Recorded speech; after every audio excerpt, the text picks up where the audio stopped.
निर्याप का कार्य जो भगवती आराधना में कहा है वो व्यक्तिगत होता है, एक समाधि के लिए होता है। वो कोई उपाधि नहीं हो, वो एक व्यवस्था है। जो साधु जो छपक जिनके सानिध्य में संलेखना लेता है वो कराने वाला निर्याप का आचार्य माना जाता है। उसकी समाधि के बाद वो निर्याप का आचार्य रहे अथवा न रहे, दूसरे का दूसरा होगा। लेकिन निर्यापक पद जो उज्ज्वल कुंदकुंद स्वामी ने व्यवस्था बनाई है, ये एक संघ की बहुत बड़ी व्यवस्था है। संघ का बहुत बड़ा व्यवस्था के लिए, जैसे हमारे 2000 वर्ष के बाद उज्ज्वल आचार्य विद्यासागर महाराज मेरे गुरुदेव ने जो निर्यापक आचार्य निर्यापक पद का जो खोज की है, ये खोज लोग इसका मूल्य समझ नहीं रहे। इसका मूल्य बहुत बड़ा मूल्य, संघ की सारी व्यवस्थाएं यदि इस रूप में व्यवस्थित की जाएं, इस रूप में इसको सोचा जाए तो बहुत बड़ा संघ की सारी व्यवस्थाएं अपने आप सुधर जाएंगी और एक व्यवस्थित रूप समझेंगे। लेकिन लोग इसके संबंध में नहीं समझ पाते हैं, इसलिए दोनों का अलग अलग अपने आप में भूमिका है, महत्व है। अब इनके तो जब जैसे क्योंकि इन संबंध में ज़्यादा बोलना आजकल थोड़ा ठीक नहीं माना जाता, इसलिए इनको अभी आप लोग देखते जाओ, क्योंकि 2000 वर्ष से लुप्त परंपरा को पूज्य आचार्य महाराज ने सैंपल में प्रस्तुत किया है।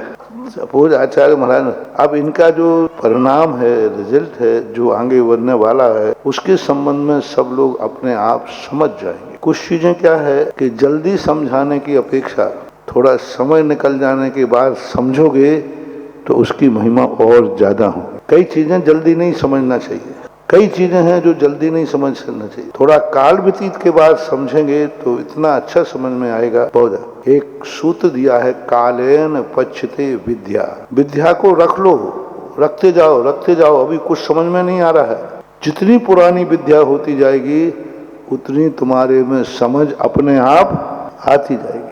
काल व्यतीत करो, अनुभव सिद्ध बनो, ज्ञान सिद्ध नहीं। व्यक्ति उतावला करके ज्ञान सिद्ध बनता है, मुझे ये ज्ञान भी हो जाए, मुझे ये ज्ञान भी हो जाए, कुछ नहीं होता उसको। ज्ञान सिद्धि के साथ अनुभव सिद्धि साथ में होना चाहिए, और अनुभव काल के द्वारा होता है। जितना जितना काल बीतेगा, जितना जितना पुराना होगा, उनका अनुभव से सना हुआ ज्ञान एक अक्षर भी मिल जाए, अनुभवशील व्यक्ति का ज्ञान एक अक्षर भी मिल जाए, हजारों किताबें पढ़ने से भी ज्यादा श्रेष्ठ होता है। इसलिए इन सब की व्यवस्थाओं को देखते जाएं। ये व्यवस्थाएं हैं, कब किस समय क्या मोड़ लेता है, किस समय किस मोड़ को जाकर के मोड़ना पड़े, अभी कुछ नहीं कहा जा सकता।